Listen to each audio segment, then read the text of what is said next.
ഇനി നമുക്ക് ഡിസ്കസ് ചെയ്യാനുള്ള 4 ഫോംസാണ്. 4 ഫോംസാണ്. ഈ ഫോംസും കൂടെ പഠിച്ചു കഴിഞ്ഞാൽ നമ്മൾ ഈ cost records and audit tools 2014 തീരും. 4 ഫോംസ്. ഓൾറെഡി ഈ ഫോംസിനെ കുറിച്ച് നിങ്ങൾക്ക് അറിയാം. നമ്മൾ പല സ്ഥലങ്ങളിലായിട്ട് ഇതിനെക്കുറിച്ച് കേട്ടു. ഓക്കെ, സോ ഇനി നമുക്കത് എന്താണെന്ന് കണ്ടാൽ മാത്രം മതി. ഞാൻ ആ റൂൾസ്, ഈ ഒരു ഫോംസ് ഉണ്ടല്ലോ, 4 ഞാൻ ഒന്ന് കാണിക്കാം. ഞാൻ എൻ്റെ സ്ക്രീൻ വിസിബിൾ ആണെന്ന് തന്നെയാണ് എൻ്റെ വിശ്വാസം. ഞാൻ നമ്മളെ സ്റ്റഡി മെറ്റീരിയലിൻ്റെ ഒരു പാർട്ടിലേക്ക് പോവാണ്. Okay,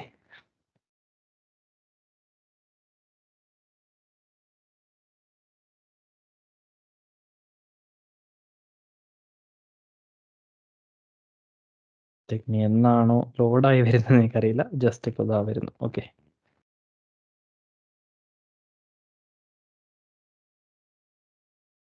okay. സോ നമ്മൾ CRA 1 എന്ന് കേട്ടില്ലേ? കുറേ CRA 1 കേട്ടു അല്ലേ? നമ്മൾ കോസ്റ്റ് റെക്കോർഡ്സ് മെയിൻറ്റെയിൻ ചെയ്യേണ്ട ഫോമാണ് CRA 1 എന്ന് പറയുന്നത്. അപ്പോൾ ആ ഫോമാണ് നിങ്ങളിവിടെ കാണുന്നത്. ഓക്കെ, ബ്ലർ ആണെന്ന് തോന്നുന്നു. ജസ്റ്റ് അതൊന്ന് ലോഡായി വരട്ടെ. ഇതൊരു വന്നിട്ട് മുട്ടം ഫയലാണ് നിങ്ങൾ ഈ സ്റ്റഡി മെറ്റീരിയൽ. ഇത്ര സമയം എടുക്കണം. ഫോം CRA 1, ഇതാണ് നമ്മളെ CRA 1 എന്ന് പറയുന്നത്. അപ്പോൾ ഇതിനകത്ത് കണ്ടോ 31 ഹെഡിങ്സ് ഉണ്ട് ഇതുപോലെ. മെറ്റീരിയൽ കോസ്റ്റ്, അതുപോലെ തന്നെ എംപ്ലോയി കോസ്റ്റ്. ഇതിനകത്ത് ഈ പറഞ്ഞിരിക്കുന്നതെല്ലാം നമുക്ക് പഠിക്കാനുള്ള കാര്യങ്ങളാണ്. പക്ഷേ നിങ്ങൾ ഇത്രയും കണ്ടിട്ട് പേടിക്കുന്നു വേണ്ട. ഇങ്ങനെ നോക്കുകയാണെങ്കിൽ ഓരോ ഹെഡിങ് ഓരോ എസ്സെയാണ്. പക്ഷേ സത്യം പറഞ്ഞാൽ റിപ്പീറ്റേഷനാണ്. ഓരോ പോയിന്റ് എന്ത് ചെയ്തിരിക്കുക, അനാവശ്യമായിട്ട് റിപ്പീറ്റ് ചെയ്തിരിക്കുക. ഇനി ഇവിടെ റിപ്പീറ്റ് ചെയ്തത് കൂടാതെ CS പിന്നെ റിപ്പീറ്റ് ചെയ്തിരിക്കുക. അപ്പോൾ നമ്മളുടെ സമയലാഭത്തിന് CS ഇതും കൂടെ ഒരുമിച്ച് പഠിക്കുന്നത് നല്ലത്. അതുപോലെ തന്നെ ഇതിനകത്ത് റിപ്പീറ്റ് ചെയ്ത് വരുന്ന പോയിന്റ്സ് ഉണ്ടല്ലോ, അത് സെപ്പറേറ്റ് ആയിട്ട് പഠിക്കുന്നത് നല്ലത്. കാരണം അത് എല്ലാത്തിനകത്തും ഉണ്ടെല്ലാം ശരിയാണ്. അപ്പോൾ അത്തരത്തിൽ നമുക്ക് അതിനെ കവർ ചെയ്യാം. ഈ ഒരു ചാപ്റ്ററിൽ ഞാൻ CRA 1 ഡിസ്കസ് ചെയ്യുന്നില്ല. അത് അവിടെയാണ് പഠിക്കുന്നത്. പക്ഷേ CRA 1 കുറിച്ചിട്ട് കോമൺ ആയിട്ട് പറയുകയാണെങ്കിൽ നമ്മൾ ഓൾറെഡി ഡിസ്കസ് ചെയ്തു. CRA 1 റൂൾ 5 പ്രകാരം നമ്മൾ എത്തരത്തിലാണ് മെയിൻറ്റെയിൻ ചെയ്യേണ്ടത് CRA 1 ആണ് പറയുന്നത്. ഇതിനകത്ത് ഫോർമാറ്റുകൾ ഇല്ല. ഇതിനകത്ത് എന്ത് മാത്രമേ ഉള്ളൂ? പ്രിൻസിപ്പിൾസ് മാത്രമേ ഉള്ളൂ. നിങ്ങൾ നോക്കുകയാണെങ്കിൽ അതിനകത്ത് വല്ല ഫോർമാറ്റും കാണുന്നുണ്ടോ? ഇല്ല, പ്രിൻസിപ്പിൾസ് മാത്രമാണ് എഴുതിയിരിക്കുന്നത്. ഈ പ്രിൻസിപ്പിൾസ് അനുസരിച്ചാണ് നമ്മൾ എന്ത് ചെയ്യേണ്ടത്? കോസ്റ്റ് റെക്കോർഡ്സ് പ്രിപ്പയർ ചെയ്യേണ്ടത്. ഇങ്ങനെ ഒന്ന് പോവുകയാണെങ്കിൽ ഇതാ ഇഷ്ടമാതിരി ഉണ്ടല്ലേ. അങ്ങനെ 31 ഹെഡിങ്സ് ഏറെക്കുറെ ഇതിനകത്ത് വരുന്നുണ്ട്. കണ്ടോ? ഇതാണ് നിങ്ങളെ ഫോം നമ്പർ CRA 2. ഇപ്പോൾ ഫോം എന്ന് പറയുമ്പോൾ ഇപ്പോൾ നമുക്ക് കറക്റ്റ് ഒരു ഫോം ആയില്ലേ? കണ്ടോ? ഇതാണ് ഫോം നമ്പർ CRA 2. ഇത് സത്യം പറഞ്ഞു കഴിഞ്ഞാൽ എക്സാമിന് അങ്ങനെ ടെസ്റ്റ് ചെയ്യുന്ന ഒരു ഏരിയ അല്ല. പക്ഷേ as A budding cost accountant you should be familiar with this form. പക്ഷേ ഇതിൻ്റെ കണ്ടന്റ് എന്താണെന്ന് നമുക്കൊന്ന് സമ്മറൈസ് ചെയ്തതിന് ശേഷം എഴുതാം. സോ ഇവിടെ നമ്മൾ കമ്പനി ഐഡൻറ്റിഫൈ ചെയ്യാനുള്ള നമ്പേഴ്സ് കൊടുക്കും, കമ്പനിയുടെ പേരും ഡീറ്റെയിൽസും കൊടുക്കും. ഇനി ഫോറിൻ കമ്പനിയാണെങ്കിൽ അതിൻ്റെ ഡീറ്റെയിൽസ്, അല്ലെങ്കിൽ ഡൊമസ്റ്റിക് കമ്പനിയാണെങ്കിൽ അതിൻ്റെ ഡീറ്റെയിൽസ്, കോസ്റ്റ് ഓഡിറ്ററുടെ ഡീറ്റെയിൽസ് കാണും. പ്രൊഡക്റ്റ് സർവീസ്, നമ്മളെ കമ്പനി കവർ ചെയ്യുന്ന പ്രൊഡക്റ്റ് സർവീസ്, അത് ടേബിൾ എക്ക് സെപ്പറേറ്റ് കൊടുക്കും, ടേബിൾ ബിക്ക് സെപ്പറേറ്റ് കൊടുക്കും. അതിനുശേഷം നേച്ചർ ഓഫ് അപ്പോയിൻമെൻറ്റ്, അതുപോലുള്ള കാര്യങ്ങൾ, റെസൊല്യൂഷന്, ഈ കാര്യങ്ങളും എല്ലാം എന്ത് ചെയ്യും, നമ്മൾ ഈ ഒരു ഫോമിനകത്ത് കൊടുക്കും. ഇനി ബോർഡ് റെസൊല്യൂഷൻ്റെ ഒരു കോപ്പിയും ഇതിനായിട്ട് അറ്റാച്ച് ചെയ്യും. ഇത്രയും കാര്യങ്ങളിലാണ് എന്ത് ചെയ്യുന്നത്, CRA 2 നമ്മൾ കൊടുക്കുന്നത്. അപ്പോൾ ഇതിൻ്റെ ഒരു സമ്മറി എങ്ങനെ എഴുതുമെന്ന് ചോദിച്ചു കഴിഞ്ഞാൽ നമുക്ക് പോയി നോക്കാം നമ്മൾ നോട്ട്സിനകത്ത് എന്താ എഴുതി വെച്ചിരിക്കുന്നതെന്ന്, അല്ലേ?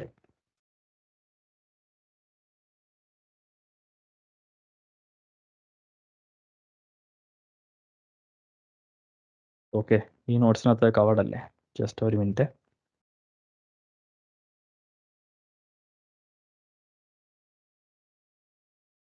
ഈ നോട്ട്സ് ഒന്ന് ലോഡ് ആയിക്കോട്ടെ, കുറച്ച് സമയം എടുക്കും.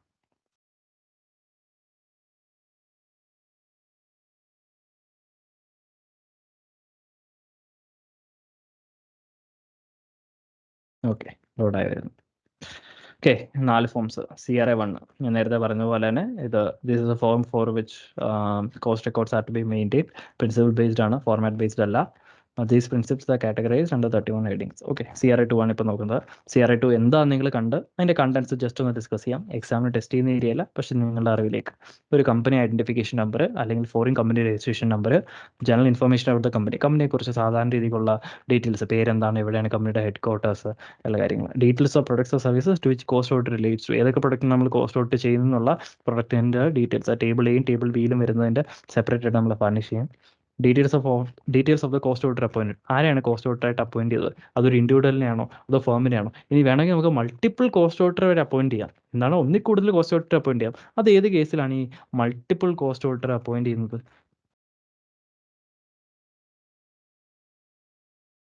എപ്പോഴാണ് ഈ മൾട്ടിപ്പിൾ കോസ്റ്റ് ഔട്ടർ അപ്പോയിൻറ്റ് ചെയ്യുന്നത്? ജസ്റ്റ് ആരെങ്കിലും ഒന്ന് പറഞ്ഞു. നോക്കട്ടെ, കോസ്റ്റ് ഓഡിറ്റിൽ ജോലി ചെയ്യുന്ന ആരെങ്കിലും ഉണ്ടോ? കോസ്റ്റ് ഓഡിറ്റിൽ പ്രാക്ടിക്കൽ എക്സ്പോഷർ ഉള്ള ആരെങ്കിലും ഉണ്ടോ? ഉണ്ടോ? സംസാരിക്കൂ, തുറന്നു പറയൂ. അതായത് ഒരു കമ്പനി 2 കോസ്റ്റ് അക്കൗണ്ടൻസ് അങ്ങനെയാണ് ഉദ്ദേശിക്കുന്നത്? അല്ല, കോസ്റ്റ് ഓഡിറ്റർ, കോസ്റ്റ് അക്കൗണ്ടന്റ് അല്ല. കോസ്റ്റ് അക്കൗണ്ടന്റ് എന്ന് പറഞ്ഞു കഴിഞ്ഞാൽ അവിടുത്തെ കോസ്റ്റ് അക്കൗണ്ട്സ് പ്രിപ്പയർ ചെയ്യുന്ന മനുഷ്യനല്ലേ. കോസ്റ്റ് ഓഡിറ്റർ ആണ് ആ കോസ്റ്റ് റെക്കോർഡ് എക്സാമിൻ ചെയ്യുന്ന ആളാണ്. അപ്പോൾ ഞാൻ ചോദിക്കുന്നത്, ഏത് സന്ദർഭത്തിലാണ് ഒരു കമ്പനിക്ക് ഒന്നിൽ കൂടുതൽ കോസ്റ്റ് ഓഡിറ്റർ ആവശ്യമായിട്ട് വരുന്നത് എന്നുള്ളതാണ് എൻ്റെ ചോദ്യം. സെയിം കാര്യം നിങ്ങൾ ഫിനാൻഷ്യൽ ഓഡിറ്റിന്റെ കാര്യത്തിൽ ചിന്തിച്ചു നോക്കുക. ഒരു കമ്പനിക്ക് എപ്പോഴാണ് ഒന്നിൽ കൂടുതൽ ഫിനാൻഷ്യൽ ഓഡിറ്റർ വേണ്ടത്? അങ്ങനെ അറിയാമോ? ഒരു കമ്പനിക്ക് ഒന്നിൽ കൂടുതൽ ഫിനാൻഷ്യൽ ഓഡിറ്ററും വരും. അത് നിങ്ങൾ ഇൻ കേസ് നിങ്ങൾക്ക് അവെയർ അല്ലെങ്കിൽ ഒരു കമ്പനിക്ക് ഒന്നിൽ കൂടുതൽ കോസ്റ്റ് ഓഡിറ്ററും വരും.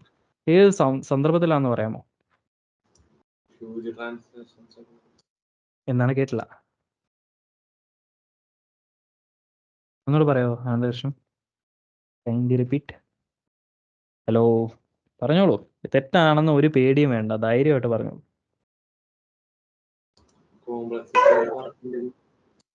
കോംപ്ലക്സിറ്റി. ഓക്കെ, ഒന്നിൽ കൂടുതൽ ബ്രാഞ്ച് ഉണ്ടെങ്കിൽ.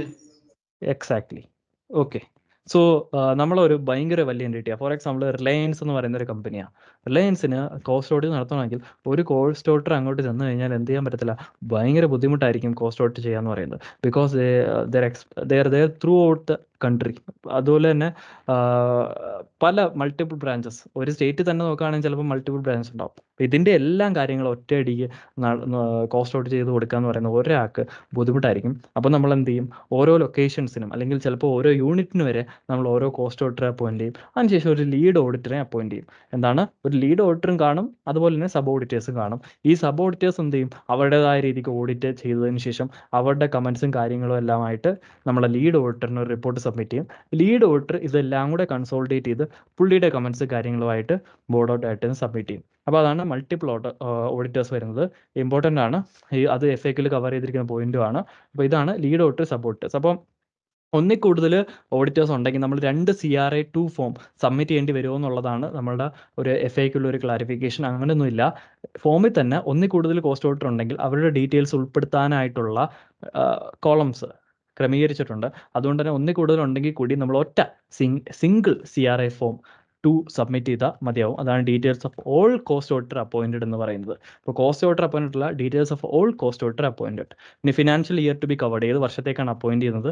Details of cost auditor who has not reappointed. നമുക്ക് മുന്നേ ഒരു കോസ്റ്റ് ഓഡിറ്റർ ഉണ്ടായിരുന്നു. അപ്പോൾ ഇവിടെ റൊട്ടേഷൻ ഓഫ് കോസ്റ്റ് ഓഡിറ്റർ, അതിനെക്കുറിച്ച് കമ്പനീസ് ആക്ട് അങ്ങനെ പ്രത്യേകിച്ച് പറയുന്നതൊന്നുമില്ല.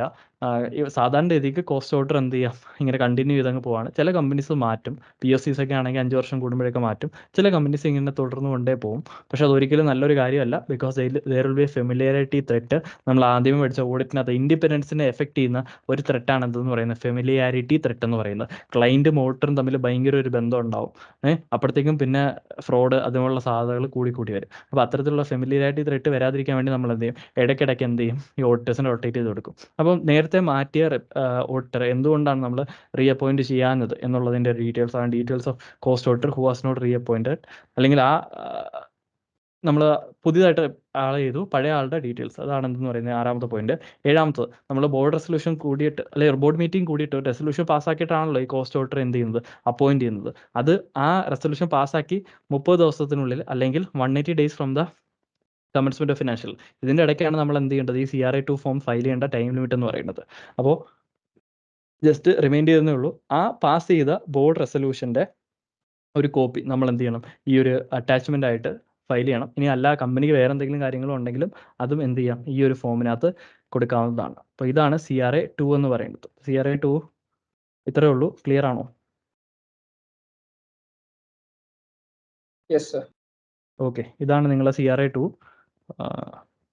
ജസ്റ്റ് ഒന്നും കൂടെ നിങ്ങളെ അറിവിലേക്ക് ജസ്റ്റ് ആ പടം നമുക്ക് ഒന്നുകൂടെ നോക്കാം. ഈ ഡിസ്കഷൻ്റെ അടിസ്ഥാനത്തിൽ എന്തൊക്കെയാണ് പറയുന്നത്, കമ്പനിയുടെ നമ്പേഴ്സ്, ജനറൽ ഇൻഫർമേഷൻ, പ്രൊഡക്റ്റിൻ്റെ ഡീറ്റെയിൽസ്, കോസ്റ്റ് ഓഡിറ്റർ ഡീറ്റെയിൽസ്, ഏത് വർഷത്തേക്കാണ് ചെയ്യുന്നത്, പഴയ കോസ്റ്റ് ഓഡിറ്ററിൻ്റെ അയാളുടെ ഡീറ്റെയിൽസ്, മറ്റ് അറ്റാച്ച്മെൻറ്റ്സ് ഉണ്ടെങ്കിൽ അത്, ഇത്രയും കാര്യങ്ങളാണ് നമ്മൾ എന്ത് ചെയ്തത്, ഡിസ്കസ് ചെയ്തത്. സോ CRA ഇത് ഒത്തിരി ബാക്കിലോട്ട് പോയി. 2 അത്രേ ഉള്ളൂ. ഇനി CRA3 എന്ന് പറഞ്ഞു കഴിഞ്ഞാൽ എന്താണ്? ഇതൊരു ടെംപ്ലേറ്റ് ആണ്. എന്തിനും ടെംപ്ലേറ്റ് ആണ്? നമ്മുടെ കോസ്റ്റ് ഓഡിറ്റ് റിപ്പോർട്ടിന് ടെംപ്ലേറ്റ് ആണ്. എത്തരത്തിലാണ് ഒരു കോസ്റ്റ് ഓഡിറ്റർ അയാളുടെ കോസ്റ്റ് ഓഡിറ്റ് റിപ്പോർട്ട് ഫർണിഷ് ചെയ്യേണ്ടതെന്ന് നമ്മളുടെ റൂൾസ് സജസ്റ്റ് ചെയ്യുന്ന ഒരു ഫോർമാറ്റാണ് CRA3 എന്ന് പറയുന്നത്. ഇതാണ് നമ്മുടെ കോസ്റ്റ് ഓഡിറ്റ് റിപ്പോർട്ടിൻ്റെ ഫോർമാറ്റ്. നമുക്ക് I/V- having appointed as cost auditors, ഇവിടെ എല്ലാം നമ്മളെ ഫോമിൻ്റെ പേര് അല്ലെങ്കിൽ നമ്മളുടെ സ്വന്തം പേരാണെങ്കിൽ അത് എഴുതി ഫില്ല് ചെയ്യാനുള്ള ഒരു ടെംപ്ലേറ്റ് ആണ് തന്നിരിക്കുന്നത്. അപ്പോൾ ഇതിനകത്ത് കുറച്ച് കണ്ടൻസ് ഉണ്ട്. ഇത് വളരെ ഇമ്പോർട്ടൻ്റ് ആണ് കേട്ടോ. ഇത് എക്സാമിന് ടെസ്റ്റ് ചെയ്യാൻ പറ്റുന്ന ഒരു ക്വസ്റ്റ്യൻ തന്നെയാണ്. What are the contents of the cost audit report എന്നുള്ളതാണ്. അല്ലെങ്കിൽ മറ്റൊരു ചോദ്യം ചോദിക്കുന്നത്, നിങ്ങൾ ഓഡിറ്റ് ചെയ്തപ്പോഴത്തേക്കും കുറേ സിഗ്നിഫിക്കൻറ്റ് ഡീവിയേഷൻസ് കോസ്റ്റ് അക്കൗണ്ടിങ് സ്റ്റാൻഡേർഡിൽ നിന്ന് വന്നു. അങ്ങനെയാണെങ്കിൽ നിങ്ങൾ അതിനെ എത്തരത്തിലാണ് റിപ്പോർട്ട് ചെയ്യുന്നത്? ഇതുപോലുള്ള കേസ് സ്റ്റഡി ക്വസ്റ്റ്യൻസും എല്ലാം എന്താണ് ഈ കോസ്റ്റ് ഓഡിറ്റ് റിപ്പോർട്ടിൻ്റെ ഫോർമാറ്റിൽ നിന്ന് സാധാരണഗതിക്ക് ചോദിച്ച് വന്ന് കണ്ടിട്ടുണ്ട്. ഇതാണ് ഒരു ഇമ്പോർട്ടൻറ്റ് ക്വസ്റ്റ്യൻ ആണ്. അപ്പോൾ നമുക്ക് ജസ്റ്റ് ഒന്ന് നോക്കാം ഈ CRA3 എന്തൊക്കെ കാര്യങ്ങളാണ് ഉള്ളതെന്ന്. നോട്ട്സിലേക്ക് പോവാം.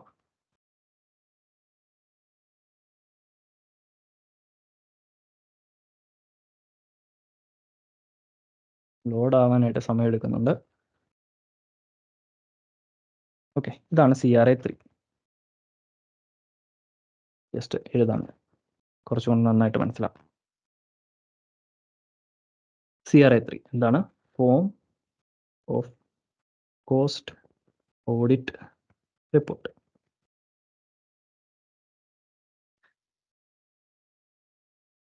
CRA3 കോസ്റ്റ് ഓഡിറ്റ് റിപ്പോർട്ടും അതുപോലെ തന്നെ അനക്ഷേഴ്സ് കാര്യങ്ങളാണ് പറയുന്നത്. എന്തിൻ്റെ കാര്യങ്ങളാണ് പറയുന്നത്? കോസ്റ്റ് ഓഡിറ്റ് റിപ്പോർട്ടിൻ്റെയും അതുപോലെ തന്നെ അനക്ഷേഴ്സിൻ്റെയും. അനക്ഷേഴ്സ് എന്ന് പറഞ്ഞാൽ എന്താ?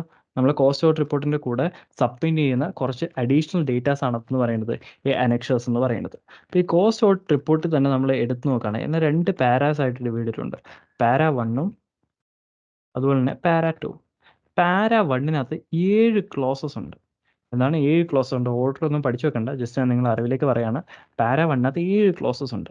പാര 2 ഈ കോസ്റ്റ് ഓഡിറ്ററുടെ സജഷൻസും ഒബ്സർവേഷൻസ് കാര്യങ്ങളും എല്ലാം ഉള്ളത്. എന്താണ്? CRA3 എന്ന് പറയുന്നത് കോസ്റ്റ് ഓഡിറ്റ് റിപ്പോർട്ടിൻ്റെയും അതിൻ്റെ അനക്ഷേഴ്സുമായിട്ട് ഡീൽ ചെയ്യുന്ന ആണ് CRA3. CAR നോക്കുകയാണെങ്കിൽ അഥവാ കോസ്റ്റ് ഓഡിറ്റ് റിപ്പോർട്ട് നോക്കുകയാണെങ്കിൽ അതിന് പിന്നെയും 2ആയിട്ട് ഡിവൈഡ് ചെയ്തിട്ടുണ്ട്. പാർട്ട് 1 പാര 1 അതുപോലെ തന്നെ പാര 2. പാര 1 7 ക്ലോസുകളുണ്ട്. പാര 2 അയാളുടെ സജഷൻസും ഒബ്സർവേഷൻസും ആണുള്ളത്. നമുക്കൊന്ന് നോക്കാം ഇത് സത്യമാണോ അല്ലയോ എന്ന്.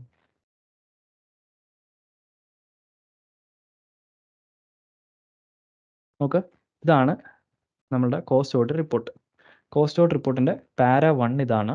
ഇതിനകത്ത് 7 ക്ലോസസ് ഉണ്ട്. 1 2 3 4 5 6 7. ഇതാണ് നിങ്ങളെ പാര 2. ഇതിനകത്ത് ഒബ്സർവേഷൻ സജഷൻസും ഉള്ളത്. ഇനി ഇത് കൂടാതെ ഇതിൻ്റെ പാർട്ടാവുന്ന സാധനമാണ് annexure to the cost audit report. ഇതുവരെ ക്ലിയർ ആണോ? എന്തെങ്കിലും സംശയം ഉണ്ടോ? ക്ലിയർ ആണോ?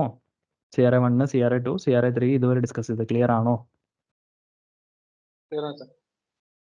വേറെ ആരെങ്കിലും ഒന്നും മിണ്ടുന്നില്ല. പറയൂ.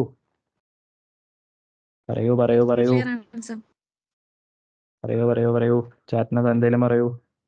എന്തെങ്കിലും പറഞ്ഞു കഴിഞ്ഞാൽ എന്നെ പറഞ്ഞാലും ഓക്കെ, ഇപ്പോൾ പേഴ്സണലി മെസ്സേജ് പറഞ്ഞോളൂ, അല്ലാതെ പബ്ലിക്കായിട്ട് ഇൻസൾട്ട് ചെയ്യണ്ട.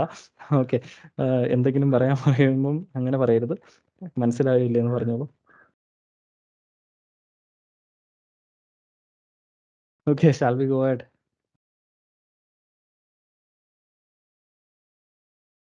Okay, fine. CRA3. ഇപ്പോൾ CRA3 ഈ പാർട്ട് 1 പറയുന്ന 7 ക്ലോസസ് എന്താണെന്ന് നോക്കാം. വളരെ വളരെ ഇമ്പോർട്ടൻ്റ് ആണ്. ജസ്റ്റ് നോക്കിക്കോളൂ. ഒന്നാമത്തെ കാര്യം, പുള്ളി സർട്ടിഫൈ ചെയ്യുന്നത് എന്താ ചെയ്യുന്നത്? എനിക്ക് ഈ കമ്പനി ഫുൾ ഇൻഫർമേഷൻ തന്നിട്ടുണ്ടോ ഇല്ലയോ എന്നുള്ളതാണ് അതിന്. Whether the company has supplied അല്ലെങ്കിൽ whether the auditor has obtained full information for the purpose of audit. ഈ ഓഡിറ്റ് ചെയ്യാൻ വേണ്ടിയിട്ടുള്ള മൊത്തം ഇൻഫർമേഷനും ഒബ്റ്റൈൻ ചെയ്തിട്ടുണ്ടോ ഇല്ലയോ എന്നുള്ളതാണ് ആദ്യമായിട്ട് സർട്ടിഫൈ ചെയ്യുന്നത്. അല്ലെങ്കിൽ 7 ക്ലോസിനകത്ത് ആദ്യത്തെ ക്ലോസ് എന്ന് പറയുന്നത് ഫുൾ ഇൻഫർമേഷൻ ക്ലോസ് ആണ്. എന്താണ്? ഈ കോസ്റ്റ് ഓഡിറ്റ് ചെയ്യാൻ വേണ്ടിയിട്ടുള്ള full information cost auditor obtain ചെയ്തിട്ടുണ്ടോ ഇല്ലയോ എന്നാണ് ഈ ഒരു ആദ്യത്തെ ക്ലോസ് പറയുന്നത്. നമുക്ക് ആ ക്ലോസ് ഒന്ന് വായിക്കാം. I or V have or have not obtained all the information explanations which to the best of my knowledge and belief were necessary for the purpose of the audit. Auditor സ്വന്തമായിട്ട് പറയാണ് ഞാൻ എന്ത് ചെയ്തു ഈ ഓഡിറ്റിന് വേണ്ടിയിട്ടുള്ള എല്ലാ ഇൻഫർമേഷനും കളക്ട് ചെയ്തിട്ടുണ്ട് എന്ന്. ഇപ്പോൾ ഇതിനകത്ത് നോട്ട് നമുക്ക് ഉപയോഗിക്കാം. ചെയ്തിട്ടുണ്ടെങ്കിൽ ചെയ്തിട്ടുണ്ടെന്ന് പറയാം, ചെയ്തിട്ടില്ലെങ്കിൽ ചെയ്തിട്ടില്ല എന്ന് പറയാം. അതാണ് നമ്മൾ ആദ്യത്തെ പോയിന്റ്. രണ്ടാമത്തെ ക്ലോസ് എന്ന് പറഞ്ഞു കഴിഞ്ഞാൽ എന്താണ്? റൂൾ 5 എന്താ പറയുന്നത്? Means of cost records. എന്താ means of cost records? CRA 1 അനുസരിച്ചാണ്, CRA 1 അനുസരിച്ചാണ് കോസ്റ്റ് റെക്കോർഡ്സ് മെയിൻറ്റെയിൻ ചെയ്യുന്നുള്ളതാണ് റൂൾ 5. അപ്പോൾ റൂൾ 5 അനുസരിച്ചാണോ ഇവിടുത്തെ റെക്കോർഡ്സ് മെയിൻറ്റെയിൻ ചെയ്തിട്ടുള്ളതാണ് രണ്ടാമത്തെ ക്ലോസ്. നോക്കുക, in my opinion proper records as per rule 5 of the companies cost records and audit അമെൻമെന്റ് rules 2014 have or have not been maintain with the company in respect of the product or services under reference. അപ്പോൾ ഇതിനകത്ത് language വളരെ വളരെ complex ആണ്. പക്ഷേ നമ്മൾ നോട്ടിനകത്ത് അത് വളരെ വളരെ സിമ്പിൾ ആയിട്ടാണ് കൊടുത്തിരിക്കുന്നത്. നിങ്ങൾ നോട്ട് മാത്രം പഠിച്ചാൽ മതിയാവും. ഇവിടെ ഞാൻ വളരെ സമ്മറി ഒരു രൂപത്തിലാണ് ചെയ്യുന്നത്. അപ്പോൾ ആദ്യത്തെ ക്ലോസ് എന്താ? Full information close. രണ്ടാമത്തത് റൂൾ 5 അനുസരിച്ചാണ്. ഏതിൻ്റെ? CRA 2014 റൂൾ 5 അനുസരിച്ചാണോ ഇവിടുത്തെ കോസ്റ്റ് റെക്കോർഡ്സ് മെയിൻറ്റെയിൻ ചെയ്തിരിക്കുന്നത്? രണ്ടാമത്തെ പോയിന്റ്. മൂന്നാമത്തത് ബ്രാഞ്ചസിൽ നിന്ന് റിട്ടേൺസ് കിട്ടിയിട്ടുണ്ട് എന്ന് പറഞ്ഞു കഴിഞ്ഞാൽ, ഇതിപ്പോൾ ലീഡ് ഓഡിറ്ററാണെന്ന് വെച്ചോളൂ. ലീഡ് ഓഡിറ്ററാണ് ഈ ഒരു CA cost audit report furnish ചെയ്യുന്നത്. അങ്ങനെയാണെങ്കിൽ നമ്മളെ ബ്രാഞ്ചസ് ഉണ്ടല്ലോ, നമ്മൾ റിലയൻസിൻ്റെ പല പല സ്ഥലത്തുള്ള ബ്രാഞ്ചസ്, ഈ ബ്രാഞ്ചുകളിൽ പേഴ്സണലി എന്ത് ചെയ്യാൻ പറ്റത്തില്ല, ഈ ലീഡ് ഓഡിറ്റർക്ക് പോയിട്ട് ഓരോ സംഭവം നോക്കാനായിട്ട് പറ്റത്തില്ല. അപ്പോൾ പേഴ്സണലി വിസിറ്റ് ചെയ്യാത്ത ബ്രാഞ്ചുകളിൽ നിന്ന് ഒരു റിട്ടേൺ ഫയൽ ചെയ്യും, അല്ലെങ്കിൽ എന്തൊക്കെയാണുള്ള ഡീറ്റെയിൽസ് എല്ലാം പറഞ്ഞിട്ട് റിട്ടേൺ ഫയൽ ചെയ്യും. ഈ റിട്ടേൺ ആർക്ക് കിട്ടിയിട്ടുണ്ടോ ഇല്ലയെന്ന്, നമ്മുടെ ലീഡ് ഓഡിറ്റർ കിട്ടിയിട്ടുണ്ടോ ഇല്ലയോ എന്നുള്ളതാണ് മൂന്നാമത്തെ പോയിന്റ്. ഓക്കെ, അഡ്വക്കേറ്റ് ഇൻഫർമേഷൻ അല്ലെങ്കിൽ advocate returns were receive from the branches personally not visited by the auditor. അതാണ് മൂന്നാമത്തെ പോയിന്റ് എന്ന് പറയുന്നത്. നാലാമത്തത് കമ്പനീസ് ആക്ട് പറയുന്ന രീതിക്കാണ് ഇവിടുത്തെ ബുക്സ് ഓഫ് അക്കൗണ്ട്സ് മെയിൻറ്റെയിൻ ചെയ്തിരിക്കുന്നുള്ളതാണ് നാലാമത്തെ പോയിന്റ്. അഞ്ചാമത്തെ പോയിന്റ് നോക്കുകയാണെങ്കിൽ ഇന്റേണൽ ഓഡിറ്റ്. കോസ്റ്റ് റെക്കോർഡ്സിന് ഇവിടെ ഇന്റേണൽ ഓഡിറ്റ് ചെയ്യുന്നുണ്ടോ ഇല്ലയോ എന്നുള്ളതാണ് എന്ന് പറയുന്നത് അഞ്ചാമത്തെ പോയിന്റ്. ആറാമത്തെ പോയിന്റ് വന്നിട്ട് അനക്ഷേഴ്സ് ഒരു ട്രൂ ആൻഡ് ഫെയർ വ്യൂ തരുന്നുണ്ട്.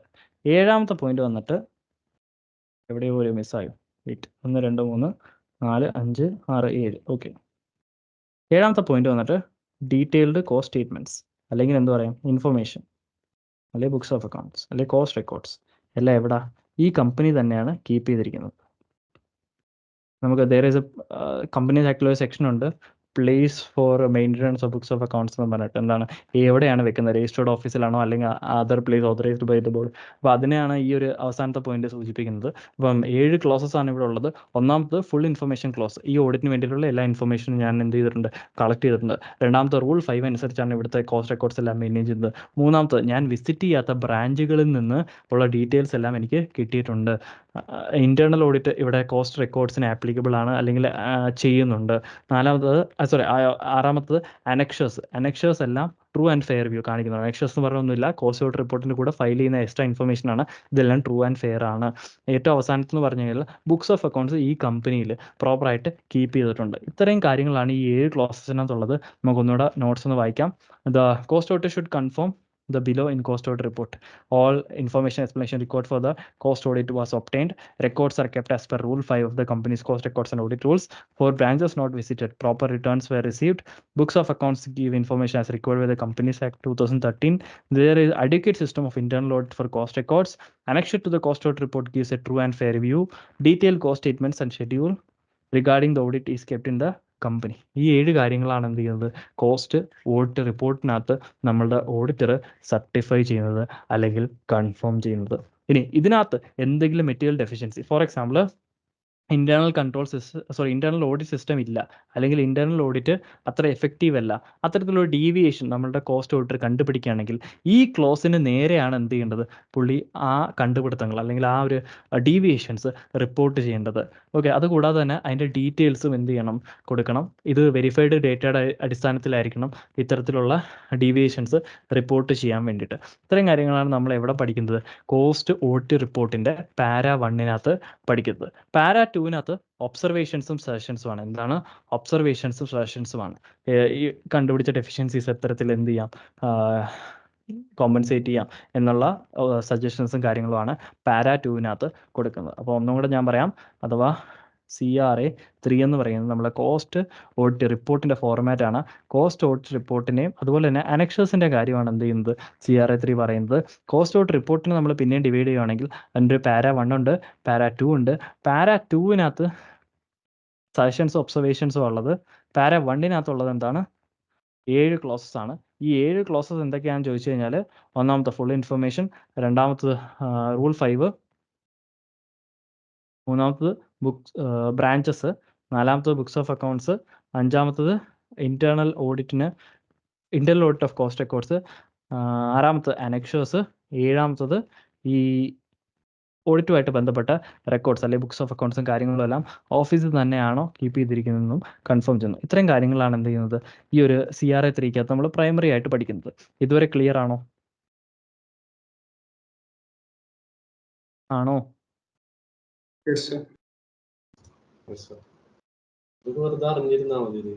ജസ്റ്റ് അറിഞ്ഞിരുന്നാൽ മാത്രം മതി. പക്ഷെ ഈ ഒരു സംഭവം ഉണ്ടല്ലോ, ഈ 7 പോയിന്റ് ഉണ്ടല്ലോ, നിർബന്ധമായിട്ടൊന്ന് ഓർത്തിരിക്കണം. കാരണം അത് എക്സാമിന് ചോദിക്കുന്ന കാര്യമാണ്. What are the contents of the cost audit report. ബാക്കി ഞാൻ ഈ CRA2 പറഞ്ഞത് അറിഞ്ഞിരുന്നാൽ മതി. അതൊന്നും പരീക്ഷയ്ക്ക് ചോദിക്കത്തൊന്നുമില്ല. പക്ഷേ വേറെ യെസ് പാര 1 ചോദിക്കും. അത് പഠിച്ചു വെച്ചിരിക്കണം നിർബന്ധമായിട്ട്. പക്ഷേ ഈ നോട്ട് നിങ്ങളടുത്ത് ഞാൻ റെക്കമെൻഡ് ചെയ്യും പഠിക്കാൻ വേണ്ടിയിട്ട്. ടെക്സ്റ്റ് ബുക്കിനകത്താണെങ്കിൽ ചവറ് പോലെ കാര്യങ്ങളുണ്ട്. ഈ നോട്ടിനകത്തെല്ലാം കണ്ടൻസ്ഡ് ഫോമാണ്. അതുകൊണ്ട് നോട്ട് കഴിവതും എന്ത് ചെയ്യുക, പഠിച്ചു വെക്കാനായിട്ട് ശ്രദ്ധിക്കുക. അനക്ഷേഴ്സ് ഞാൻ പറയുന്നത് മാത്രം ജസ്റ്റ് ഒന്ന് കേട്ടിരുന്നാൽ മതിയാവും. അത് ഭയങ്കരമായിട്ട് പഠിക്കാനൊന്നുമില്ല. ജസ്റ്റ് നോക്കിക്കോളൂ. അനക്ഷേഴ്സ് ആദ്യമേ നിങ്ങളൊന്ന് കാണിക്കാം, അതിനുശേഷം നമുക്ക് അനക്ഷേഴ്സ് നോട്ടിലോട്ട് പോകാം. കോസ്റ്റ് ഓഡിറ്റ് റിപ്പോർട്ടിലൂടെ നമ്മൾ ഫർണിഷ് ചെയ്യുന്ന അഡീഷണൽ ഇൻഫർമേഷൻ ആണെന്ന് പറയുന്നത് അനക്ഷേഴ്സ് എന്ന് പറഞ്ഞു കഴിഞ്ഞാൽ ഇതൊക്കെയാണ് അനക്ഷേഴ്സ്. അനക്ഷേഴ്സിന് 4 പാർട്ടാണുള്ളത്, ABCD. അതിനകത്ത് പാർട്ട് A നമുക്ക് നോക്കാം. അതിനകത്ത് ജനറൽ ഇൻഫർമേഷൻ കാണാം. പാർട്ട് 2വിനകത്ത് കോസ്റ്റ് ഓഡിറ്ററുടെ ഡീറ്റെയിൽസ് കാണും. പാർട്ട് 3 എന്ന് പറയുന്നത് കോസ്റ്റ് അക്കൗണ്ടിങ് പോളിസിയാണ്. എത്തരത്തിലുള്ള നമ്മൾ ഐറ്റംസിനെ ട്രീറ്റ് ചെയ്തിരിക്കുന്നുള്ളതാണ് കോസ്റ്റ് അക്കൗണ്ടിങ് പോളിസി. നാലാമത് നമ്മൾ പ്രൊഡക്ട്സിൻ്റെ സർവീസസിൻ്റെ ഡീറ്റെയിൽസ് കാണും. അപ്പോൾ അടുത്ത പാർട്ട് ബിയും പാർട്ട് സിയും. പാർട്ട് ബിയും സിയും ഏകദേശം ഒന്ന് തന്നെയാണ്. വ്യത്യാസം ഇത് മാത്രമേ ഉള്ളൂ. പാർട്ട് ബി മാനുഫാക്ചറിങ് സെക്ടറിനും പാർട്ട് സി സർവീസ് സെക്ടറിനുമാണുള്ളത്. പാർട്ട് ബിയിൽ ആദ്യത്തെന്ന് പറഞ്ഞാൽ ക്വാണ്ടിറ്റേറ്റീവ് ഇൻഫർമേഷൻ ആണ്. നിങ്ങൾക്കറിയാം കപ്പാസിറ്റി, അതുപോലെ തന്നെ ഫിനിഷ്ഡ് ഗുഡിൻ്റെ ക്വാണ്ടിറ്റി, അതുപോലുള്ള കാര്യങ്ങളൊക്കെയാണ് ഇവിടെ നോക്കുന്നത്. രണ്ടാമത് തന്നെ അബ്രിജ്ഡ് കോസ്റ്റ് സ്റ്റേറ്റ്മെൻറ്റ്. തന്നെ അബ്രിജ്ഡ് കോസ്റ്റ് സ്റ്റേറ്റ്മെൻറ്റ് സാധാ സ്റ്റേറ്റ്മെൻറ്റിൽ നിന്ന് എങ്ങനെ വ്യത്യാസം? അബ്രിജ്ഡ് എന്ന് പറഞ്ഞാൽ കൺസോളിഡേറ്റഡ് അല്ലെങ്കിൽ കണ്ടൻസ്ഡ് എന്ന് പറയാം. ഇതിനകത്ത് ഡീറ്റെയിൽഡ് ആയിട്ടൊന്നും കാണത്തില്ല. ഒരു വളരെ സമ്മറി രീതിയിലുള്ള കോസ്റ്റ് സ്റ്റേറ്റ്മെൻ്റ് ആണെന്ന് പറയുന്നത് അബ്രിജ്ഡ് കോസ്റ്റ് സ്റ്റേറ്റ്മെൻറ്റ് എന്ന് പറയുന്നത്. അപ്പോൾ അതാണ് രണ്ടാമത്തത്. പിന്നെ വരുന്നത് details of material consumed, details of utility consumed, പിന്നെ industry specific expense. Industry specific expense എന്ന് പറഞ്ഞു കഴിഞ്ഞാൽ നമുക്കറിയാം ടെലികോം എന്ന് പറയുന്ന ഒരു ഇൻഡസ്ട്രി ഉണ്ട്. അവിടെ നമ്മൾ കൊടുക്കേണ്ട, നിങ്ങൾ പലപ്പോഴും കേട്ടിട്ടുണ്ടെങ്കിൽ സ്പെക്ട്രം ഫീസ് എന്നൊക്കെ പറഞ്ഞ് കേട്ടിട്ടുണ്ടായിരിക്കും ന്യൂസിനകത്തൊക്കെ. എന്ന് പറഞ്ഞാൽ ഒന്നുമില്ല, ആ റേഡിയോ വേവ്സ് ഉണ്ടല്ലോ, ഇപ്പോൾ റേഞ്ച് കൊടുക്കാനായിട്ട് ഗവൺമെൻറ് ഓഫർ ചെയ്യുന്ന ഒരു ലൈസൻസ് ഫീ ആണ് ഈ സ്പെക്ട്രം ഫീസ് എന്ന് പറയുന്നത്. ലൈസൻസ് എടുക്കാനുള്ള ഫീ ആണ് അത്. പക്ഷേ സ്പെക്ട്രം ഫീസ് പക്ഷേ ആ ടെലികോം ഇൻഡസ്ട്രീസിലേക്ക് റെസ്ട്രിക്റ്റ് ചെയ്തിരിക്കുന്ന ഒന്നാണ്. അത് എവിടെ വരത്തില്ല, ഡ്രഗ്സ് ആൻഡ് ഫാർമസ്യൂട്ടിക്കൽ ഒരിക്കലും എന്ത് വരത്തില്ല, ഈ സ്പെക്ട്രം ഫീസ് വരത്തില്ല. അവിടെ വേറെ എന്തെങ്കിലും ഫീസ് ആയിരിക്കും വരുന്നത്. അപ്പോൾ ഓരോ ഇൻഡസ്ട്രിക്കും സ്പെസിഫിക് ആയിട്ടുള്ള എക്സ്പെൻസ് ഉള്ള ഇൻഡസ്ട്രി സ്പെസിഫിക് എക്സ്പെൻസ് അത്തരത്തിൽ എന്തെങ്കിലും ഉണ്ടെങ്കിൽ ഈ 2Cനകത്ത് എന്ത് ചെയ്യണം, നമ്മൾ ഫർണിഷ് ചെയ്യണം. അടുത്താണ് പാർട്ട് സി. പാർട്ട് ബിയും സിയും ഒന്നാണെന്ന് ഞാൻ പറഞ്ഞു. വ്യത്യാസം വരുന്നത് ഇത് മാത്രമേ ഉള്ളൂ. പാർട്ട് ബി മാനുഫാക്ചറിനും പാർട്ട് സി സർവീസിനുമാണ്. എഗെയിൻ എ എന്ന് പറയുന്ന ക്വാണ്ടിറ്റേറ്റീവ് അല്ലെങ്കിൽ ഒന്നെന്ന് പറയുന്ന ക്വാണ്ടിറ്റേറ്റീവ്, രണ്ടാമത് അബ്രിജ്ഡ് കോസ്റ്റ് സ്റ്റേറ്റ്മെൻറ്റ്, മൂന്നാമത് അല്ലെങ്കിൽ 2A details of material consumed, utility consumed, industry specific expenses. ഇനി ഈ പാർട്ട് ഡിയിലേക്ക് വരുമ്പോൾ ഇതിൻ്റെ നമ്പരും ഇത് ഏത് ഐറ്റമാണെന്ന് ഓർത്തിരിക്കണം നിർബന്ധമായിട്ടും. MCQന് ചോദിച്ചിട്ടുണ്ട് മുമ്പ് പലപ്പോഴും. അതുമല്ല, നിങ്ങൾ വാല്യൂ അഡീഷനും റിക്കൺസിലിയേഷനും ഒക്കെ ചെയ്യുമ്പോഴത്തേക്കും ഏത് പാരയാണ് ഏത് പാർട്ടാണെന്നും പറഞ്ഞിട്ട് ആൻസർ പ്രസൻറ്റ് ചെയ്യുമ്പോൾ അവിടെ ഉണ്ടാകുന്ന ഇമ്പാക്റ്റ് വേറൊന്ന് തന്നെയാണ്. അതുകൊണ്ട് ഇതിൻ്റെ 6 പോയിൻ്റ് ഉണ്ട്. 6 പോയിൻ്റ് പഠിക്കാൻ നമുക്ക് ട്രിക്കും ഉണ്ട്. അത് എത്തരത്തിലാണെന്ന് നമുക്ക് നോക്കാം. അപ്പോൾ പാർട്ട് ഡി ജസ്റ്റ് ഇപ്പോൾ കേട്ടാൽ മതി. പാർട്ട് ഡിയിൽ ആദ്യത്തെന്ന് പറഞ്ഞാൽ product and service profitability statement, രണ്ടാമത്തത് പ്രോഫിറ്റ് റിക്കൺസിലിയേഷൻ, മൂന്നാമത്തത് value addition and distribution of earnings. ഇത് നിങ്ങൾക്ക് പഠിക്കും. ഇതുപോലെ തന്നെ ഈ റിക്കൺസിലിയേഷൻ ഇത് നിങ്ങൾ പഠിക്കും. ഈ 2 കാര്യങ്ങളാണ് ഈ ചാപ്റ്ററിൽ ന്യൂമറിക്കലായിട്ട് നിങ്ങൾക്ക് പഠിക്കാനായിട്ടുള്ളത്. അത് നമ്മൾ വരുന്ന ക്ലാസ്സുകളിൽ പഠിക്കും. അടുത്ത ക്ലാസ് മിക്കവാറും വാല്യൂ അഡീഷൻ തന്നെയായിരിക്കും. നാലാമത്തത് വന്നിട്ട് ഫിനാൻഷ്യൽ പൊസിഷൻ റേഷ്യോ അനാലിസിസ്. ഈ റേഷ്യോ അനാലിസിസ് എന്ന് പറയുന്നത് നിങ്ങൾ പഴയ സിലബസിൽ ഈ ഒരു financial position ratio analysis compute ചെയ്യാനുണ്ടായിരുന്നു. പക്ഷേ ഈ ഒരു സിലബസിൻ്റെ മെറ്റീരിയൽ അത് കണ്ടില്ല. എക്സാമിന് ഇതുവരെയും ചോദിച്ചിട്ടില്ല. 2 എക്സാം കഴിഞ്ഞു. പക്ഷേ just as an extra part ഞാൻ കഴിഞ്ഞ ക്ലാസ്സിൻ്റെ റെക്കോർഡിങ്ങിനകത്ത് തരും. പക്ഷേ നിങ്ങൾക്ക് ഓപ്ഷനിലാണ്, വേണമെങ്കിൽ കണ്ടാൽ മതി എക്സാമിന് ഇൻ കേസ് ചോദിച്ചു കഴിഞ്ഞാൽ. പക്ഷേ നമ്മൾ ഇൻ്റർനെറ്റ് പഠിച്ച റേഷ്യോ അനാലിസിസ് തന്നെയാണ്, അതിനകത്ത് വ്യത്യാസമൊന്നുമില്ല. Ratio analysis and financial position ratio analysis. അടുത്ത related party transactions, reconciliation of indirect taxes. അങ്ങനെ 6 കാര്യങ്ങളാണ് എന്ത് ചെയ്യുന്നത് ഈ പാർട്ട് ഡിക്കകത്തുള്ളത്. ഇത് കഴിയുമ്പോഴത്തേക്കും നമ്മുടെ അനക്ഷർ അങ്ങ് തീരും. ഇനി നമുക്ക് കണ്ടൻസ്ഡ് ആ നോട്ടിലേക്ക് ഒന്ന് പോകാം. ഇതിങ്ങനെ ചവറ് പോലെ പഠിക്കേണ്ട ആവശ്യങ്ങളൊന്നുമില്ല. ഇതിനകത്ത് കണ്ടന്റ് ഒന്നും പഠിക്കേണ്ട ആവശ്യങ്ങളില്ല. നമുക്ക് ജസ്റ്റ് എന്ത് ചെയ്യാം, ഈ നോട്ടൊന്ന് നോക്കാം. എന്താണ് ഈ അനക്ഷർ എന്ന് പറയുന്നത്? Okay, annexure to the cost audit report. നമുക്കറിയാം 4 part: part A, part B, part C, part D ആണ്. പാർട്ട് എന്ന് പറയുന്നത് മോസ്റ്റ്ലി ജനറൽ. നമ്മൾ കണ്ടല്ലോ, general information of the company, general information, cost auditor, cost accounting policy, അതുപോലെ തന്നെ product അല്ലെങ്കിൽ service, ഇതുമായിട്ട് ബന്ധപ്പെട്ട ഡീറ്റെയിൽസ് ആണ് പാർട്ട് എക്കകത്ത് ഉള്ളത്. പാർട്ട് ബി എന്ന് പറയുമ്പോൾ അത് മാനുഫാക്ചറിങ് സെക്ടറിന് മാത്രം ആപ്ലിക്കബിൾ ആവുന്നത്. പാർട്ട് സി എന്ന് പറയുന്നത് സർവീസ് സെക്ടറിന് മാത്രം ആപ്ലിക്കബിൾ ആവുന്നത്. രണ്ടിനകത്തും സെയിം കണ്ടന്റ് തന്നെയാണ്. പാർട്ട് ഡി എന്ന് പറയുന്നത് എന്താണ്? അനാലിസിസ് ആൻഡ് ഇൻസൈറ്റ്സ് ആണ്. അവിടെയാണ് ഈ റിക്കൺസിലിയേഷനും റേഷ്യോ അനാലിസിസും എല്ലാം വരുന്നത്. അപ്പോൾ ജസ്റ്റ് നിങ്ങളുടെ ഐഡിയയ്ക്ക് വേണ്ടി പറയുന്നത്, part A mostly general, part B C ഒന്നാണ്, part B manufacturing, part C service sector. MCQ question ആണ്, ക്വസ്റ്റ്യൻ ചോദിച്ചിട്ടുണ്ട്. പാർട്ട് ബി ഏത് സെക്ടറാണ് ഫയൽ ചെയ്യുന്നതാണ്. 4 ഓപ്ഷൻ കാണും, നിങ്ങൾ സെലക്ട് ചെയ്യുക. പാർട്ട് ഡി എന്ന് പറയുന്നത് അനാലിസിസ് ആൻഡ് ഇൻസൈറ്റ്സ് ആണ്. പാർട്ട് എയിൽ എന്തൊക്കെ വരുന്നത്? General information of the company, general details of the cost auditor, cost accounting policy, product or service details of the company as a whole. Part ബിയും സിയും നോക്കുകയാണെങ്കിൽ ആദ്യത്തെ ക്വാണ്ടിറ്റേറ്റീവ് ഇൻഫർമേഷൻ, 2 വരുമ്പോൾ abridged statement, 2A details of material consume, 2B details of utility consumed, industry specific expenses. അപ്പോൾ ബിയും സിയും ഒന്ന് തന്നെയാണ്. പിന്നെ ഞാൻ റിപ്പീറ്റ് ചെയ്യാണ്, അത് അത്ര ഇമ്പോർട്ടൻ്റ് ആയതുകൊണ്ട് തന്നെ ഞാൻ പറയുന്നത് ബിയും സിയും തമ്മിലുള്ള വ്യത്യാസം നിങ്ങൾ അറിഞ്ഞിരിക്കണം. പാർട്ട് ഡി വരുമ്പോഴത്തേക്ക് ഇതാണ് ട്രിക്ക്. ഇവിടെ പ്രൊഫ് എന്ന് എഴുതിക്കോളൂ. പ്രൊഫ് വാ ഫിൻ റെൽ റെക്. ഇതാണ് ഞാൻ വെച്ചിരിക്കുന്നത്. നിങ്ങൾക്ക് വേണമെങ്കിൽ നിങ്ങൾ സ്വന്തമായിട്ട് എഴുതാം. ഞാനിത് ഓർത്തിരിക്കുന്നത് ഇങ്ങനെ തന്നെയാണ്: പ്രൊഫ് വാ ഫിൻ റെൽ റെക്. എല്ലാം ഇതിൻ്റെ ആദ്യത്തെ വാക്കുകൾ തന്നെയാണ്. Okay. Product and service profitability statement. ഓരോ പ്രൊഡക്റ്റും തിരിച്ചിട്ട് ഏതൊക്കെ പ്രൊഡക്റ്റിന് എത്ര പ്രോഫിറ്റ് കിട്ടി എന്നുള്ളത് സ്റ്റേറ്റ്മെന്റ് ആണ് product and service profitability statement. രണ്ടാമത്തെ പ്രോഫിറ്റ് റിക്കൺസിലേഷൻ. എന്തുകൊണ്ടാണ് ഈ പ്രോഫിറ്റ് റിക്കൺസിലേഷൻ ചെയ്യേണ്ടത് വരുന്നത് വെച്ച് കഴിഞ്ഞാൽ, നമ്മൾ ഫിനാൻഷ്യൽ അക്കൗണ്ട്സ് ഉണ്ട്, കോസ്റ്റ് അക്കൗണ്ട്സ് ഉണ്ട്. ഇതിനകത്ത് രണ്ടിനകത്തും പല കാര്യങ്ങളും ട്രീറ്റ് ചെയ്യുന്നതുകൊണ്ട് വ്യത്യാസമുണ്ട്. ഇപ്പോൾ ചില എക്സ്പെൻസുകൾ നമുക്ക് ഫിനാൻഷ്യലിൽ ഒറ്റയടിക്ക് റൈറ്റ് ഓഫ് ചെയ്യാനായിട്ട് പറ്റത്തില്ല. അതിങ്ങനെ ചിലപ്പോൾ 5 വർഷം കൊണ്ട് 10 വർഷം കൊണ്ട് അമോർട്ടൈസ് ചെയ്ത് കളയുകയോ അങ്ങനെ എന്തെങ്കിലും ആയിരിക്കും ഫിനാൻഷ്യലിൽ ചെയ്യുന്നത്. പക്ഷേ കോസ്റ്റ് റെക്കോർഡ്സ് പ്രിപ്പയർ ചെയ്യുമ്പോൾ അല്ലെങ്കിൽ കോസ്റ്റ് അക്കൗണ്ട്സ് പ്രിപ്പയർ ചെയ്യുമ്പോൾ there may be provision to write it off. നമ്മൾക്ക് ഒരു സ്പെസിഫിക് നമ്മൾ ഇൻസ്റ്റിറ്റ്യൂട്ട് ഒരു സ്റ്റാൻഡേർഡിനകത്ത് പറയുന്നുണ്ടായിരിക്കത്തില്ല, നിങ്ങളിതിനെ അമോർട്ടൈസ് ചെയ്യണമെന്നും പറയുന്നുണ്ടായിരിക്കത്തില്ല. അപ്പം നമുക്ക് എന്ത് ചെയ്യാം, അത് വേണമെങ്കിൽ ഒറ്റയടിക്ക് ആ എക്സ്പെൻസ് റൈറ്റ് ഓഫ് ചെയ്യാനായിട്ട് പറ്റും. ഇങ്ങനെ റൈറ്റ് ഓഫ് ചെയ്യുമ്പോഴത്തേക്കും അത് P&L ഹിറ്റ് ആവുകയും P&L വ്യത്യാസം വരികയും ചെയ്യാം. അല്ലെങ്കിൽ ഇങ്ങനെ നമുക്ക് വേറെ സിമ്പിളായിട്ട് പറയുകയാണെങ്കിൽ, ഇൻവെൻട്രി വാല്യൂഷൻ തന്നെ നമ്മൾ AS2ലേക്ക് പോവുകയാണെങ്കിൽ എന്താണ്, ജസ്റ്റ് AS2ൻ്റെ ലെയ്മാൻ ലാംഗ്വേജിൽ പോവുകയാണെങ്കിൽ പണ്ടെന്താ നമ്മൾ പഠിച്ചത്? Net realisable value or cost എന്നാണ് നമ്മൾ പഠിച്ചത്. അപ്പോൾ നെറ്റ് റിയലൈസബിൾ വാല്യൂലാണ് ഫിനാൻഷ്യലിൽ ചെയ്തെന്ന് വെച്ചോ. അപ്പോൾ കോസ്റ്റിനകത്ത് ഈ നെറ്റ് റിയലൈസബിൾ വാല്യൂ അല്ലെങ്കിൽ കോസ്റ്റ് അക്കൗണ്ട്സ് പ്രിപ്പയർ ചെയ്യുമ്പോൾ നെറ്റ് റിയലൈസബിൾ വാല്യൂ എന്ന് പറയുന്ന ഒരു പ്രൊവിഷൻ അവിടെ വരുന്നില്ല. അവിടെ കോസ്റ്റിൻ്റെ അടിസ്ഥാനത്തിൽ മാത്രമേ നമുക്ക് എന്ത് ചെയ്യാൻ പറ്റത്തുള്ളൂ, ഇൻവെൻട്രി വാല്യൂഷൻ ചെയ്യാനായിട്ട് പറ്റത്തുള്ളൂ. അപ്പോൾ ഇൻവെൻട്രി എന്ന് പറയുന്നത് നമ്മളെ പ്രോഫിറ്റ് ആൻഡ് ലോസ് അക്കൗണ്ട് എടുക്കുമ്പോഴത്തേക്കും ഇപ്പോൾ അവിടെ ഒരു ക്ലോസിംഗ് സ്റ്റോക്ക് വരുന്നുണ്ട്. ഈ ക്ലോസിംഗ് സ്റ്റോക്ക് എന്ന് പറയുന്നത് ഒരു ഇൻകം നേച്ചറുള്ള ഐറ്റമാണ്. അപ്പോൾ ക്ലോസിംഗ് സ്റ്റോക്ക് ഓവർ വാല്യൂ ചെയ്യാം, അണ്ടർ വാല്യൂ ചെയ്യാം, അങ്ങനെ വ്യത്യാസങ്ങൾ വരും ഫിനാൻഷ്യലുമായിട്ട് കമ്പയർ ചെയ്യുമ്പോഴത്തേക്കും. ഇത് തീർച്ചയായിട്ടും നമ്മളെ കോസ്റ്റിംഗ് P&L ഫിനാൻഷ്യൽ P&L തമ്മിൽ വ്യത്യാസം ഉണ്ടാക്കുകയും എന്തൊക്കെ കാരണങ്ങൾ കൊണ്ടാണ് ഈ ഫിനാൻഷ്യൽ P&L കോസ്റ്റും P&L തമ്മിലുള്ള വ്യത്യാസം ഉണ്ടാകുന്നതെന്നും നമ്മൾ അനലൈസ് ചെയ്യുന്ന പാർട്ടാണ് പ്രോഫിറ്റ് റിക്കൺസിലിയേഷൻ എന്ന് പറയുന്നത്. ഇതിൻ്റെ പ്രോബ്ലം വളരെ സിമ്പിളാണ്. നമ്മൾ BRS ഒക്കെ ചെയ്യുന്നത് പോലെ തന്നെ വളരെ സിമ്പിൾ ആയിട്ടുള്ള രീതിക്ക് നമുക്ക് എന്ത് ചെയ്യാൻ പറ്റും, റിക്കൺസിലിയേഷൻ ചെയ്തെടുക്കാനായിട്ട് പറ്റും. അതാണ് രണ്ടാമത്തെ പ്രോഫിറ്റ് റിക്കൺസിലിയേഷൻ. മൂന്നാമത്തെ value addition and distribution of earnings. ഇതും ഒരു ന്യൂമറിക്കൽ പ്രോബ്ലമാണ്. കൂടുതലായിട്ട് നമുക്ക് അതിൻ്റെ ലെക്ചറിൽ ഡിസ്കസ് ചെയ്യാം. നാലാമത്തെ ഫിനാൻഷ്യൽ പൊസിഷൻ റേഷ്യോ അനാലിസിസ്. പിന്നെ അഞ്ചാമത്തെ റിലേറ്റഡ് പാർട്ടി ട്രാൻസാക്ഷൻ. ഇപ്പോൾ related party transaction as a whole ഒരു വർഷത്തിൽ ഒരു പ്രൊഡക്റ്റുമായിട്ട് നോക്കുമ്പോഴത്തേക്കും എത്ര റിലേറ്റഡ് പാർട്ടി ട്രാൻസാക്ഷൻ നടന്നിട്ടുണ്ട്. ചിലപ്പോൾ നമ്മൾ അസോസിയേറ്റ് എൻറ്റിറ്റി ആയിട്ടായിരിക്കാം, അല്ലെങ്കിൽ അല്ലെങ്കിൽ നമ്മുടെ സബ്സിഡറി കമ്പനി ആയിട്ടായിരിക്കാം. അത്തരത്തിലുള്ള റിലേറ്റഡ് പാർട്ടി ട്രാൻസാക്ഷൻ എത്ര ഉണ്ട്, അതൊക്കെ നമുക്ക് എന്ത് ചെയ്യാം, ഈ അഞ്ചാമത്തതിനകത്ത് ഡിസ്ക്ലോസ് ചെയ്യാനായിട്ട് പറ്റും. ആറാമത്തെ റിക്കൺസിലേഷൻ ഇൻഡയറക്റ്റ് ടാക്സസ്. നമ്മൾ GST പേ ചെയ്തിട്ടുണ്ടെങ്കിൽ, അത് കസ്റ്റംസ് പേ ചെയ്തിട്ടുണ്ടെങ്കിൽ അതിനുള്ള റിക്കൺസിലേഷനെ ആറാമതായിട്ട് തോന്നുന്നു. അപ്പോൾ ഇതാണ് നമ്മളുടെ ആ ഒരു നിമോണിക്ക് പ്രൊഫ് വാ ഫിൻ റെൽ റെക്. നിങ്ങൾക്ക് വേണമെങ്കിൽ നിങ്ങളുടെ സ്വന്തം കോഡ് ഉണ്ടാക്കാം. അതിനുശേഷം ഓർത്തിരിക്കാം. ഇത് ഈ ഒരു പേരുകളും അതുപോലെ തന്നെ ഈ പാർട്ട് ബിയും പാർട്ട് സി എന്താണെന്നൊക്കെ അറിഞ്ഞിരിക്കുന്നതും ഓർത്തിരിക്കുന്നതും വളരെ വളരെ വളരെ ഇമ്പോർട്ടൻ്റ് ആണ്. നിങ്ങൾ ടെക്സ്റ്റ് ബുക്കിൽ ആ ഫോർമാറ്റ്സ് ഒന്നും കാണാതെ പഠിക്കേണ്ട. പക്ഷേ കഴിവതും ഈ അനക്ഷർ ടു കോസ്റ്റ് ഔട്ട് റിപ്പോർട്ടിൻ്റെ ഈ നോട്ട് പഠിച്ചിരിക്കാനായിട്ട് ശ്രദ്ധിക്കുക. ഇനി നമുക്ക് ഒരു ഫോമും കൂടെ ഉള്ളൂ. Form four filing cost audit report central government. ഞാൻ പറഞ്ഞിരുന്നു 2 ഫോമാണ് നമ്മൾ സെൻട്രൽ ഗവൺമെൻറ് ഫയൽ ചെയ്യുന്നത്. CRA 2ഉം CRA 4ഉം. ഇത് രണ്ടും നമ്മൾ സെൻട്രൽ ഗവൺമെൻറ് ഫയൽ ചെയ്യും. ഇത് രണ്ടും XBRL ഫോർമാറ്റിലാണ് ഫയൽ ചെയ്യുന്നതെന്ന് പറഞ്ഞു. ഇത് ഓർത്തിരിക്കണം. XBRLൻ്റെ full form extensible business reporting language. നിങ്ങൾ CFR ഒക്കെ പഠിക്കുന്നുണ്ടെങ്കിൽ അതിനകത്തും ഇതിനൊരു സെപ്പറേറ്റ് ചാപ്റ്റർ ഡെഡിക്കേറ്റ് ചെയ്തിട്ടുണ്ട്. അതുപോലെ തന്നെ നമ്മുടെ കോസ്റ്റ് ഔട്ടിനകത്തും സെപ്പറേറ്റ് ചാപ്റ്റർ ഡെഡിക്കേറ്റ് ചെയ്തിട്ടുണ്ട്. XBRLനെ കുറിച്ചിട്ട് നമ്മൾ വരുന്ന ക്ലാസ്സുകളിൽ പഠിക്കും. ഇപ്പോൾ ജസ്റ്റ് ഇത്ര മാത്രം ആലോചിക്കുക. CRA 2ഉം CRA 4ഉം XBRL ഫോർമാറ്റിലാണ് ഫയൽ ചെയ്യുന്നത്. നമുക്ക് CRA 4 ഒന്ന് കണ്ടിട്ട് വരാം. അതിനുശേഷം നോട്ട്സ് വായിക്കാം.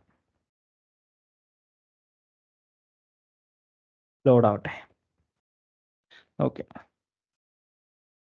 സോ ഇതാണ് നമ്മളെ CRA 4 എന്ന് പറയുന്നത്. ഇവിടെയും ഏറെക്കുറെ നോക്കുകയാണെങ്കിൽ ഒരു ഫസ്റ്റ് പാർട്ട് നമ്മളുടെ CRA 2ന് തുല്യം തന്നെയാണ്.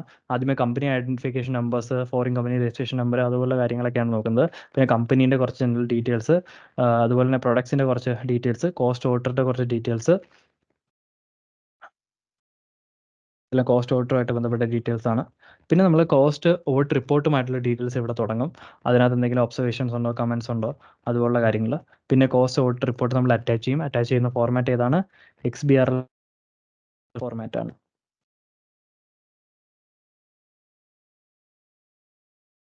XBRL ഫോർമാറ്റിലാണ് നമ്മൾ അറ്റാച്ച് ചെയ്യുന്നത്. നമുക്ക് നോട്ട്സിലേക്ക് പോകും. വലുതായിട്ടൊന്നുമില്ല, ജസ്റ്റ് ഒന്ന് അറിഞ്ഞിരുന്നാൽ മാത്രം മതി.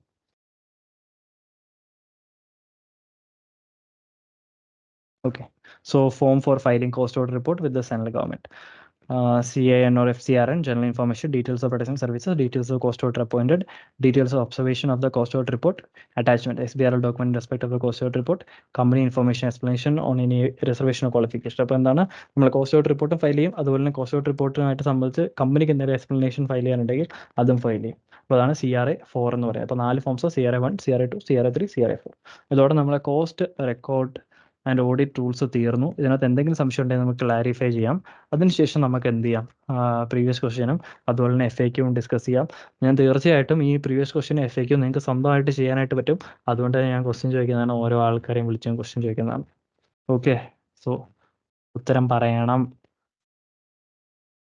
ഇതിനകത്ത് ചിലപ്പോൾ 10-30 FAQ കാണും. ഇതിനകത്ത് എന്തായാലും 25 പേരുണ്ട്. ഓരോരുത്തർക്കും ഓരോ അവസരങ്ങൾ കിട്ടും. ഓക്കെ, നമുക്ക് നോക്കാം. എന്തെങ്കിലും സംശയം ഉണ്ടോ?